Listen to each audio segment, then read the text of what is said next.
Sujin flew closer to make the delivery. Her small winged shoes kept her steady in the air. She watched with sharply focused eyes as Chanso and his hamster effortlessly took down the immortal demons. Both of them were grinning with a playful, almost mischievous look. She couldn't help but think how strange it was. There was a time when the immortal demon had been a prized target for hunters. Defeating one earned far more points than ordinary monsters, drawing in adventurers looking for easy rewards. But the creature always revived. Each time it returned, it grew stronger, and anyone it chased would eventually be cursed and collapse. Over the years, people gave up on hunting it and began avoiding it altogether.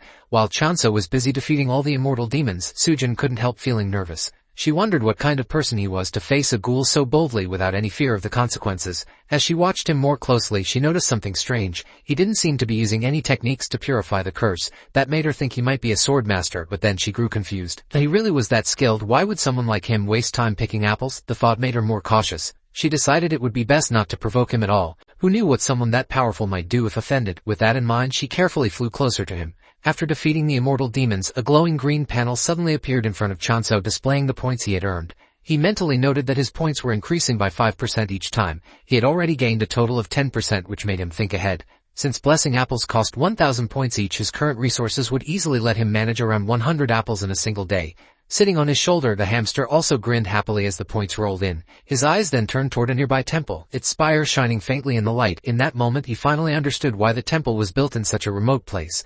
The location itself was a gold mine for earning points. Just then, Sujin landed gracefully and gave a polite bow. She called out Chanso's name from behind, pulling him out of his thoughts. When he turned around, she announced that his delivery from the Circulation Trading Company had arrived. Sujin then greeted him with a warm smile and introduced herself, explaining that she was a representative from the company. Chanso was surprised and asked how she had managed to find him in such a remote place. As they shook hands, Sujin thought to herself that he had stood out far too much to miss. She reminded herself to stay cautious. After all, anyone who could toy with an immortal demon so easily was not someone she could afford to lower her guard around. As Sujin was lost in thought, something suddenly caught her eye. The tiny hamster sitting on Chanso's shoulder. It looked like a soft marshmallow-like creature with shiny round eyes standing proudly at his side. The sight made her cheeks flush, and before she knew it, she was blushing and even drooling a little. She couldn't help but imagine how nice it would feel to touch and squeeze the adorable creature. Noticing her intense stare, the hamster quickly panicked and tried to hide behind Chanso's neck. Chanso noticed Sujin's dazed expression and asked, concerned if she was feeling unwell. She quickly snapped out of it and insisted she was fine. Still, as she clutched her chest, her mind couldn't help but wander back to the tiny hamster, wishing she could touch it. Chanso, meanwhile, insisted that it was time to head off, but Sujin couldn't resist sneaking glances at the little creature, still longing to pinch it. They walked toward the apple tree, though Sujin was still distracted by the hamster. Suddenly her attention shifted to the air thick with the sweet scent of ripe apples. Chanso smiled with satisfaction and remarked that the apples had grown beautifully. Sujin was impressed by the size and fragrance of the massive tree, silently wondering if it could really be an apple tree at all. Seeing her, Chanso offered her one to taste. She eagerly accepted the apple, holding it in her hands with surprise. Not only was the tree huge, but the apples themselves were enormous. She wondered if such a big fruit might be bland inside, thinking it might look impressive but taste ordinary. The moment she bit into it, juice burst from the apple and her expression instantly turned to astonishment. The flavor was far beyond what she expected, sweet yet perfectly balanced with a pleasant acidity. Impressed, she quickly devoured the apple, mentally calculating its value. Each one could easily sell for 50,000, maybe even a 100,000 gold. Before long they found themselves in the middle of a negotiation. Sujin explained the current selling price, repeating that each apple went for 2,000 gold. When Chanso confirmed this, she immediately declared the price absurdly low. Chanso misunderstood at first, thinking he might have pushed the price too high, and noted that some shops did sell apples cheaper. He asked how much she thought they should charge. Sujin held up 2 fingers, looking at her gesture. Chanso muttered that 200 seemed a little low. Sujin quickly interrupted, insisting that each apple should go for at least 20,000 gold. Hearing that, both Chanso and the hamster nearly freaked out, shouting 20,000 gold. Sujin continued, explaining that if they supplied more to upscale department stores, the price could even exceed 30,000 gold per apple. Sujin stayed quiet, carefully weighing her options. She knew she could downplay the apple's value to make a quick profit, but she also realized the risk of deceiving someone who might become an important business partner.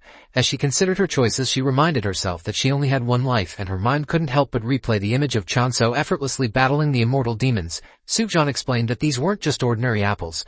They were the most delicious fruit she had ever tasted in her life. She believed they were even more valuable than any specialty product she had encountered. Reaching into her bag, she pulled out a formal glowing contract and set the price at 20,000 gold per apple. Handing it to him, she asked him to sign. Chanso took the pen, studied the contract and smiled. He made a few adjustments, and when Sujin saw the changes, she was surprised. Her share had increased. Chanso explained that he wanted to maintain a long-term partnership with her and genuinely appreciated her honesty about Apple's true value. Both of them shook hands, sealing the agreement.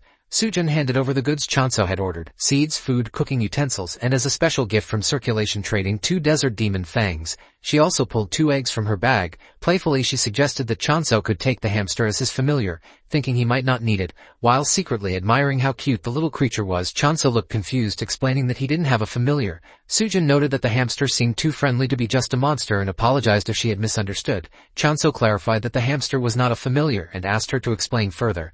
Sujin proceeded to explain that the strength of a familiar depends on how many points are infused into its egg with blessings. She warned that overdoing it could break the egg and that once it starts trembling intensely it's best to stop. Chanso considered her advice, acknowledging that he would have to get a feel for it himself through practice.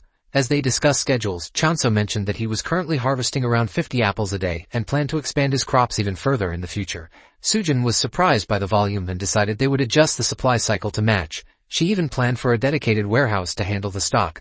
After ironing out all the details, their first transaction was completed.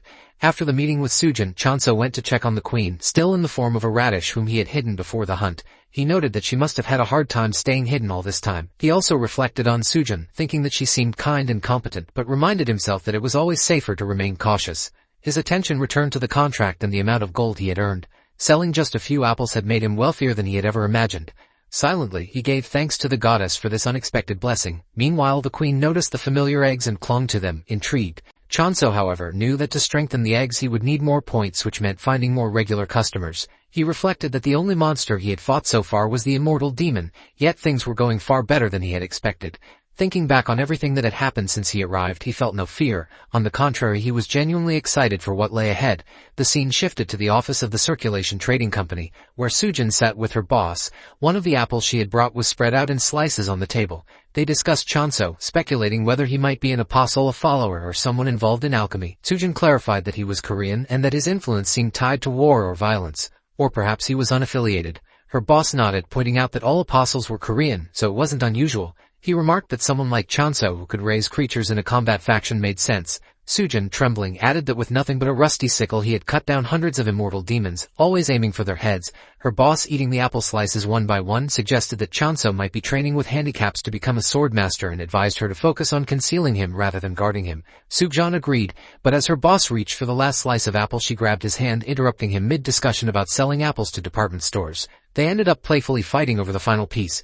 The scene then returned to Chanso, who was using his points to bless the eggs. He wondered aloud what kind of familiar he would get, referring to it as a child. As the egg began to glow intensely, cracks spread across its surface, drawing both their attention. Chanso speculated whether the creature inside would be cute or hard-working. Leaning closer, they watched as the shell split with a sharp crack and a beam of light burst forth from within. It was an SSS rank familiar, Patient. From the broken shell, a chick emerged. It was unusually large for its kind, fluffy and bright-eyed, but still clearly just a chick. Chanso stared at it in disbelief. He couldn't help but replay the fact that he had spent 120,000 points on this egg. For that price he had expected something majestic. A divine beast, a fierce guardian, maybe even a legendary creature.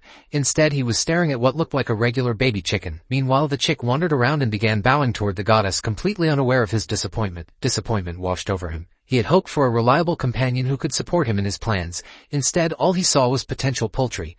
A dry thought crossed his mind that if nothing else he could always raise it and eat it later. It had been ages since he'd last tasted chicken. Even so, the feeling of letdown lingered. After spending 120,000 points, ending up with just a chick felt like a cruel joke.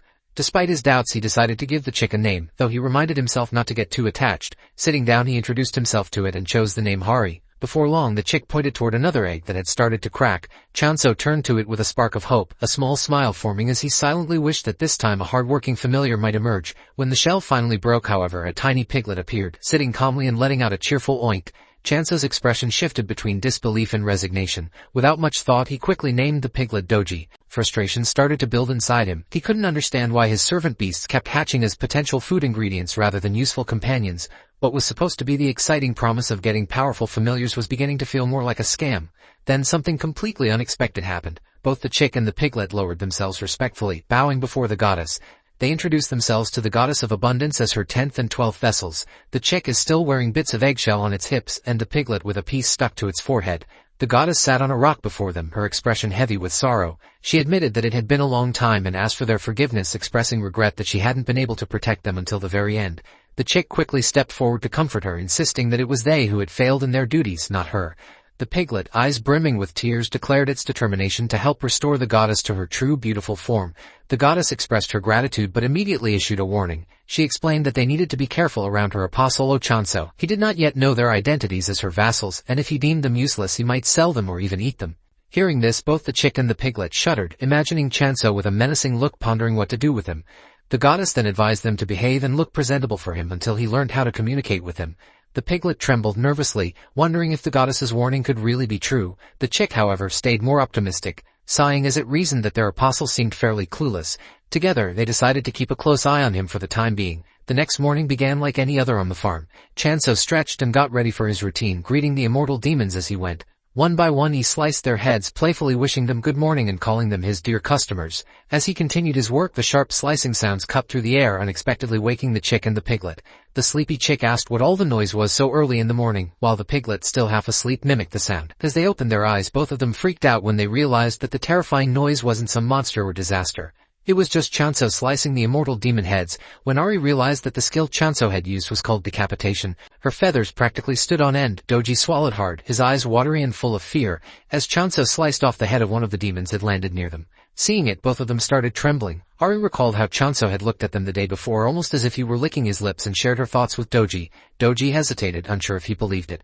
But Ari was convinced. She imagined Chanso laughing, drooling, and thinking about eating chicken for the first time in a long while. The thought made her panic even more, thinking he really might eat them. Later, after a successful hunt against the immortal demons, confirmed by a green panel, Chanso settled back into his daily routine. Suddenly he noticed Ari and Doji beneath him and asked when they had arrived. The vessels greeted their apostle with exaggerated enthusiasm, showering him with praise and greetings in their own language even though he couldn't understand them. Ari stood on Doji's back holding a towel for him. Chanso smiled and sat on one knee to reach for the towel. Seeing his smile, Doji froze in fear once again. Chanso thanked them warmly, calling their gesture thoughtful, and then used the towel to wipe himself. The scene shifted to Chanso handing out food generously. The piglet accepted it eagerly, unable to hide its excitement. Ari, watching silently, scolded the piglet in her mind, reminding it to maintain appearances instead of acting greedily. Chanso, clearly amused, praised the piglet's healthy appetite and encouraged it to eat as much as it wanted and grow big. As he watched Doji eat, a mischievous idea crossed Chanso's mind. He wondered if feeding the pig eating fruit might make the pork tastier, smiling at the thought of grape-fed pork becoming a delicacy. Ari overheard him and scolded the piglet, warning that it would turn into apple-scented pork belly. Chanso then turned to Ari and offered her a plate of apple slices. The delicious aroma made Ari drool, and she immediately thought that Chanso must have spent at least 500 points on the apples, a sum that a normal apostle could earn in an entire day. Nervously she hesitated, determined not to fall into a trap. Chanso noticed with interest that Ari might not like apples and seemed far pickier than Doji. Thinking quickly, he put out a bowl of grains instead. Ari's eyes lit up at the sight and she began to drool, thinking that she wasn't like Doji and wouldn't get turned into fried chicken. Still, she couldn't resist her hunger and quickly started eating the grains. Life on the farm settled into a steady routine. Under Chanso's direction, Doji plowed the soil while Ari planted black beans. The earth was tilled, watered, and then blessed with the goddess's power. The process was so quick and efficient that Chanso turned it into a short 3-minute farming lesson, showing how simple everything had become with divine blessings. Silently, he acknowledged that the goddess's aid made the work far easier than it should have been. When the first harvest arrived, Chanso noticed Ari staring at the black shiny beans, clearly drawn to them. He wondered if chicks were naturally attracted to shiny objects while reminding himself that they weren't crows. Before giving the beans to Ari, he remembered that the first harvest was always reserved for the goddess. The goddess eagerly jumped forward, holding the bowl filled with beans in both hands and absorbing them instantly. Chanso still hadn't grown accustomed to the way the goddess consumed offerings. It struck him as very strange. Later, as Chanso handed out the beans for everyone to eat, he mentioned that they would be planting potatoes and sweet potatoes next. Doji responded with eager delight, happily munching on the beans and admiring how tasty they were. Chanso recalled the previous meal, nodding that Doji always ate well, but Ari wasn't much of a light eater. The hamster on Chanso's shoulder gestured for him to look at Ari, and eventually she gave in to her hunger as well, devouring the beans. After finishing their meal, both Doji and Ari lay down, burping contentedly. Ari, however, couldn't shake the thought that she might be doomed. Chanso, with a hamster perched on his shoulder and giving a thumbs up, was genuinely pleased to see them eating so well. He resolved to grow even more varieties of crops for them in the future. Suddenly he remembered that the apples were scheduled to go on sale that day and began wondering how the sales were going. Meanwhile at the department store, preparations were nearly complete. The display was ready with only the apples left to be placed. Sujin's boss stood back observing the crowd, nodding that no one had made the first move yet. The packaging was elaborate and luxurious, proudly displaying the bold name Emperor Apple with gold dust sprinkled over it and winter bird feathers for decoration. Each apple was priced at 200,000 grams, which seemed to intimidate potential buyers. Free samples weren't allowed, leaving Sujin's boss anxious about how to attract customers. Meanwhile, the people in the crowd whispered among themselves, wondering why an apple could cost so much. Unexpectedly, the staff began thanking someone for a purchase. Sujin's boss leaned forward trying to see what had happened while his junior pointed out the stock. They were all gone. Confused, the boss asked how that was possible since there had been stock just a moment ago. The junior explained that a single customer had tried one apple and ended up buying the entire inventory. One of the staff added that the recipient had signed the name Rohan. The crowd erupted in shock and excitement as they processed the enormous sale. People quickly realized that Rohan had just bought out the entire stock and began murmuring excitedly among themselves. Suddenly, the boss recognized him. It was Rohan, the legendary swordmaster, pioneer of handicap training, and a figure admired across the land. Rohan walked away with a bag full of apples slung over his shoulder, happily munching on one and admiring how tasty it was. People gathered in disbelief, whispering and guessing what it all meant. News spread quickly through the district. Sujin's boss thought Rohan buying all their apples would just create a small buzz, but soon a breaking news report announced that the swordmaster's training food had been revealed. Apples, the daily staple of Rohan's legendary regimen, were now on the market. Online, people began speculating whether eating apples could make them swordmasters too. When Sujin's boss saw the article, he panicked, wondering what kind of headline that was and how anyone had thought it was a good idea to publish it. Merchants all around were already scrambling to respond. In his office, Sujin's boss, Ryu Wan, started ringing non-stop. People kept asking if apples could really make someone a swordmaster. Frustrated, he shouted that of course they couldn't, and that the assumption was ridiculous. More calls followed, each filled with similar nonsense. Meanwhile, a huge surprise order of 100 boxes of apples. Ryu Wen yelled that it wasn't that simple, but by then it was too late. The apple craze had officially begun. Meanwhile, far from all the chaos in another world, a week had already passed since Chansa's arrival. Life there was peaceful and plentiful. Hamdol, Ari, Doji and the goddess were enjoying black beans harvested from the farm, while Chanso, wearing an apron, said that now that their meal was ready, it was time for him to prepare his own food too. The table was neatly arranged with utensils and fresh vegetables. Picking up a potato and a sweet potato, Chanso remarked that they were just as delicious as the apples. He began peeling the potatoes and chopping the vegetables, carefully preparing all the ingredients. As he started cooking in the pan, his skill became clear in the way he handled the food and controlled the flame with ease. Hamdol, the goddess, and his familiars watched in admiration, clearly impressed by his talent. Doji the piglet stared at him with shiny eyes, drooling as the delicious smell filled the air. He muttered that the food wasn't for them and reminded them that they had just eaten, but everyone ignored him completely. Doji kept pleading with wide sparkling eyes, refusing to back down. With a sigh, he finally gave in and offered Doji a bite.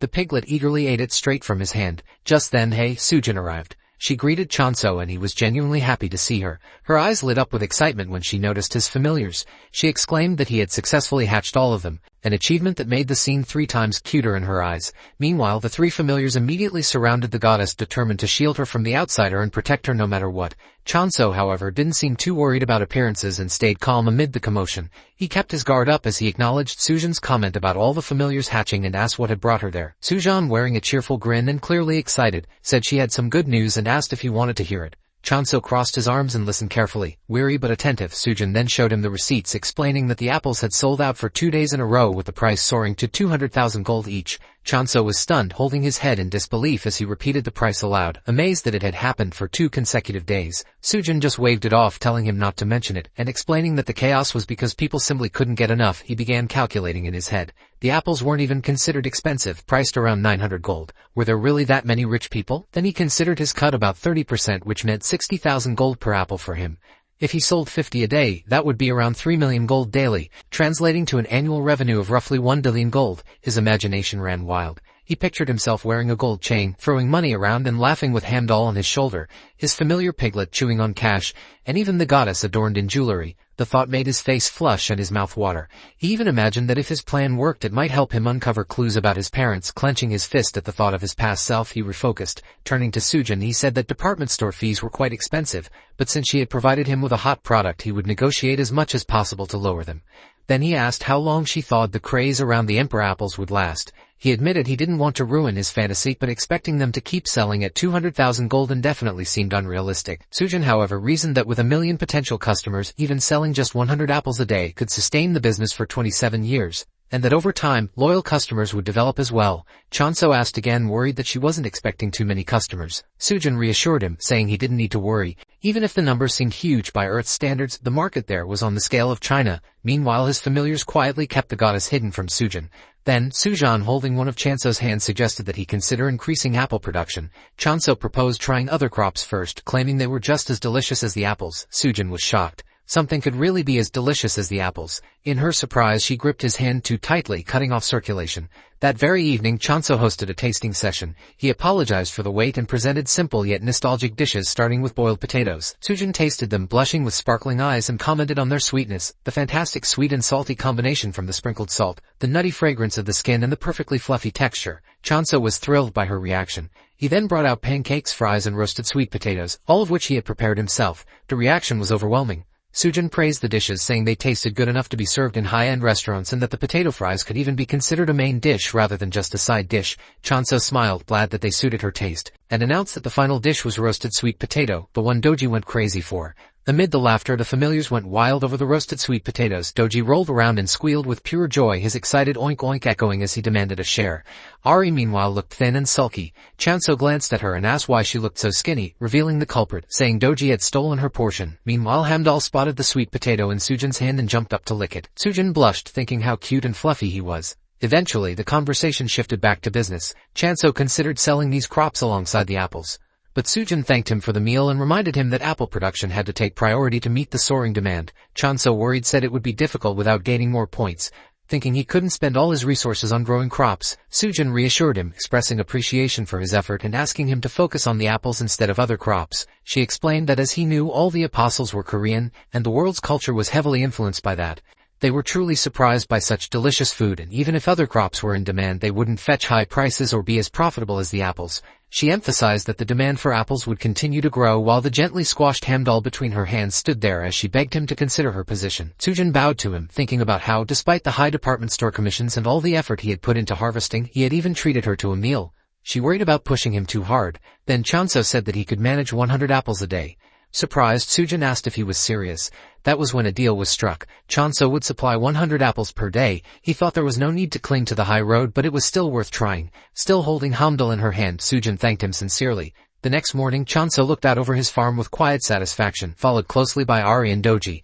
As they walked, Doji wondered aloud if it was right to keep following him all the time, especially since they couldn't really do anything. Ari scolded him, telling him to stop talking nonsense, and added that if they didn't watch over Chanso, who would? She insisted they couldn't let the dim-witted hamster handle it alone. His familiars trailed behind him in a noisy procession, still bickering. Chanso wondered why they kept following him everywhere and whether they could actually be combat types. Looking at them, he thought there was no way familiars were just freeloaders who only ate. Then, without warning, a guttural roar shattered the peaceful morning.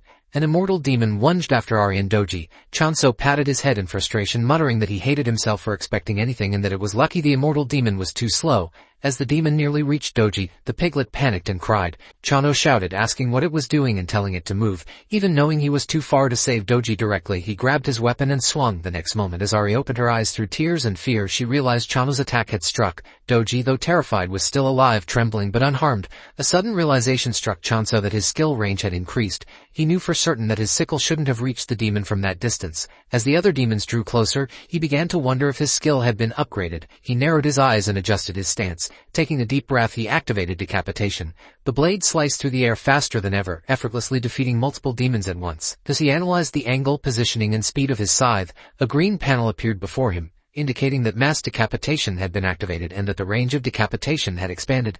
Thinking about the name mass decapitation, Chanso wondered what kind of name it was, then smiled, nodding that the range had widened. Turning to face the demons approaching from behind, he realized he could now attract more regular monsters. In a single sweeping motion, 4 or 5 monsters dropped at once. He continued swinging, defeating tens of demons in moments. Watching him, Ari and Doji clung to each other in fear and ran to the goddess, shouting that something terrible had happened.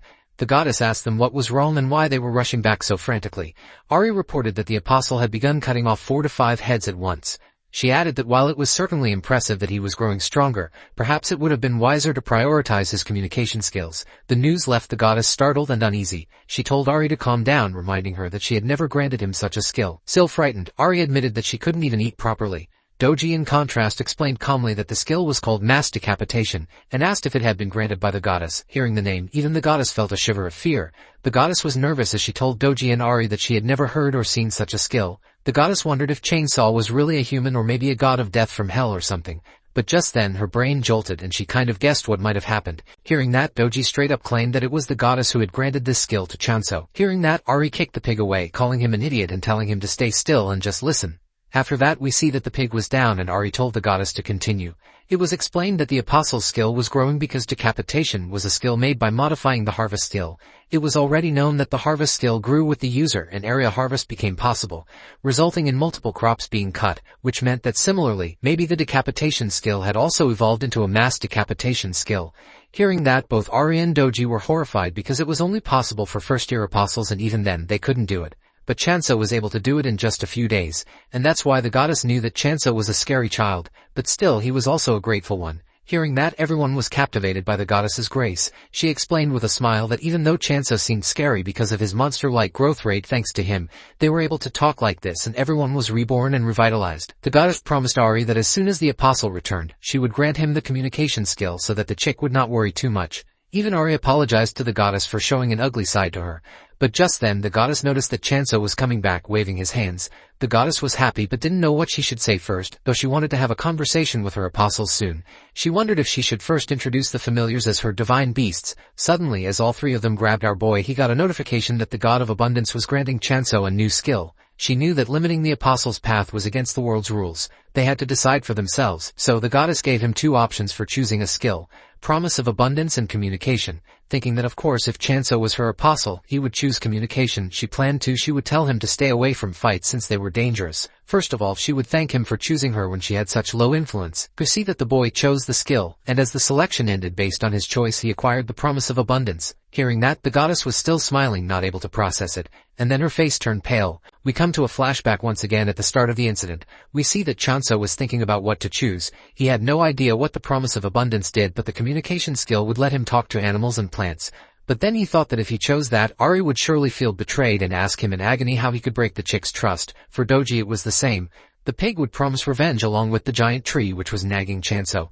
The tree had been bearing apples over 100 times a day, and now his shoulders were really falling off. The boy was terrified, thinking that this would not do by just imagining it. And since there was also a saying that ignorance is bliss, he decided to never choose communication at all. While the goddess was looking at her apostle with glinting eyes, he chose the promise of abundance. And now all three creatures were crying, knowing that they would never communicate again, while Chanso wondered why everyone suddenly became gloomy. He decided to focus on the skill for now. Now he had decapitation along with the promise of abundance. As there was no explanation, Chanso knew that the system was flawed and started thinking about what a promise with the goddess of abundance could be.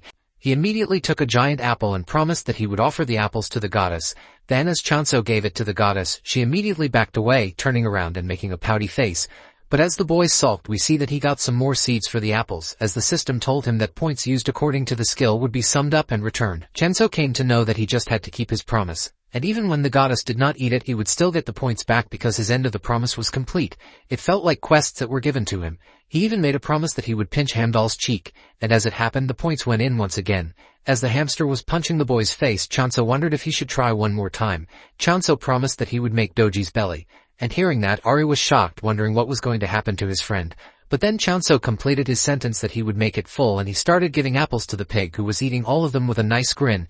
But as the points were not coming back, Chanso wondered if it was a bug and the system was not recording them. Then he realized that the little pig's belly was not full yet, even when the boy had given him over 10 apples to eat. The feeding was getting more expensive than the return, and our boy thought that he should stop even if the principal was a bit wasted. But suddenly someone came running toward Chanso, and we saw that it was none other than Sujin herself, panting after running so much. Chanso wondered why the lady was back in just one day and if something was wrong. Sujin told Chanso that there was no time for questions and that he needed to quickly conquer and defend the block. Chanso was a bit skeptical, wondering if someone was going to attack, and Sujin agreed, telling him that they might because the Emperor Apple's popularity had soared so much that they had limited purchases to one per person. But still, 5,000 people had already made reservations. Chanso's eyes bulged out as he heard this number, along with Hamdal, who couldn't believe it. Sujin explained that people didn't care when they received it. They wanted the departmental store to send them as soon as they came in. Because of that, there might be raiders targeting the apples and the blocks swarming toward Chanso's place. Since the area was an outside territory, there was no way to prevent crime there. It would have been different if there had been proper backing, but things were not so simple. Hearing that, Chanso turned around, realizing that his only backup was the goddess of abundance. And if he lost, he would lose not only the goddess but the whole abundance itself. Sujin suggested that Chanso at least needed to conquer the blocks and install gates. The boy realized it, explaining that they should conquer the surrounding blocks to create camouflage bases. That way the distance to Sujin would also get closer, so she could protect them too. Even the girl realized that it was a good idea, knowing that if they conquered blocks and made gates, then movement ticket restrictions would also disappear. But Chanso still wondered why there were so many reservations piling up. This was not a normal situation at all. Sujin was surprised that Chanso didn't know, and she explained that the whole block was in chaos because of the Emperor Apple's effects. Chanso wondered what the effects were, and the lady explained that there were rumors that eating Emperor Apples made skill proficiency increase faster, cured diseases, prevented illness, cleared skin, eliminated fatigue, whitened teeth, helped lose weight, and improved memory. That was the rumor. Chanso was screaming inside and outside, wondering if Sujin was kidding, because if that were true they should just call the apple a mythical fruit named Panacea. Even Sujin pouted in disappointment, knowing that it was confirmed to be untrue. Even though she had some hope, it was still disappointing. But on the other hand, the boy wondered how this could even be possible. He decided to quickly conquer the blocks first and think later. But Sujin kept asking Chanso if this was really true with desperate eyes. Even when the boy got nervous, he denied it, telling her that these were just apples and nothing else. As the scene shifts, we come to the city hospital in the real world, where we see Rohan going inside and someone is following him. We see that he was some kind of photographer, thinking that he must have hit a jackpot today. Inside the room, a really handsome man was lying down with a tablet. His name was Hong, a grand alchemist. Wondering how much longer Rohan was going to take, Rohan immediately put the hospital gift on the side table and said nothing. But Hong was shocked because that day was his discharge anyway. Opening the gift, Hong wondered if this was the same fabled apple. Rohan was not able to believe that the alchemist knew about it, but Hong explained that this was the apple Rohan had brought a bunch of after discovering something mysterious. Hearing that, Rohan realized the rumor had already spread everywhere. He straight up denied everything, telling Hong that it was all nonsense. The alchemist knew that his friend would say that, but as the man took one bite of the apple, he immediately felt the heavenly aroma of the fruit, telling Rohan that it was crazy. It felt like every taste and nutrition was packed to the limit inside the apple. Hong wondered if the other apples were this delicious too and what the taste variations were. But we see that Rohan was eating the apples, and with a full mouth he wondered if he was some god of cooking that he was being asked such questions. Hong realized that even with Rohan's senses it was hard to know how people could have grown this. Even using special fertilizer, it wasn't possible to enhance both the taste and aroma of all the apples. As the boy noticed Rohan eating all the apples one by one, he screamed at his friend, asking why he was eating the apples from the gift and why he had brought them if he wanted to eat them himself. But Rohan calmly answered that if Hong wanted the apples so badly, then he should eat quickly. Hong was now really annoyed, telling Rohan that he did not lack time or money and that he would buy it with his own money instead. But when he called the representative, he was told that reservations were currently backed up. Even when Hong was ready to pay double or triple the price trying to convince the representative, he was denied and the call was cut. Meanwhile, Rohan just made a smug face, knowing what had happened. He told Hong that he also had both money and time, and most importantly, he knew the place. Hong saw that Rohan had completely eaten the apples and threw a pillow toward him, wondering if he was even a true friend for doing this, while Rohan just told him that it was his fault for not eating fast enough. Meanwhile, the photographer clicked a picture and circulated it. The next day, the rumor spread that the grand alchemist Hong was discharged immediately after eating the emperor's apple. It became the headline. The emperor apple even cured the alchemist's side effects. Truly a panacea. Meanwhile, we see that the owner of the departmental store was reading the newspaper. Knowing that as he was already busy to death because of the false rumors, another one had now appeared in front of them. He wondered if someone was playing a prank on them because these rumors were adding fuel to the fire, making the emperor apple the panacea when it was not. As the scene shifts, we come inside the abundance domain, where Chanso told the goddess that since he needed to go and claim the surrounding blocks, he was leaving tonight. Hearing that, the goddess immediately threw the potato she was holding. As the boy was telling Doji and Ari to protect the goddess, she turned pale, thinking that Chanso was leaving just because of a new skill that wasn't even a combat skill. The goddess knew she had to do something, so she started slamming her boy's shoes, trying to tell him not to go because it was dangerous. But on the other hand, Chanso wondered why the goddess was acting like that. Suddenly, something struck his mind as he wondered if it was finally time for something. The hamster was looking at the boiled potato while Chanso realized that the potatoes and apples were all just carbs and the seeds were actually plant-based proteins.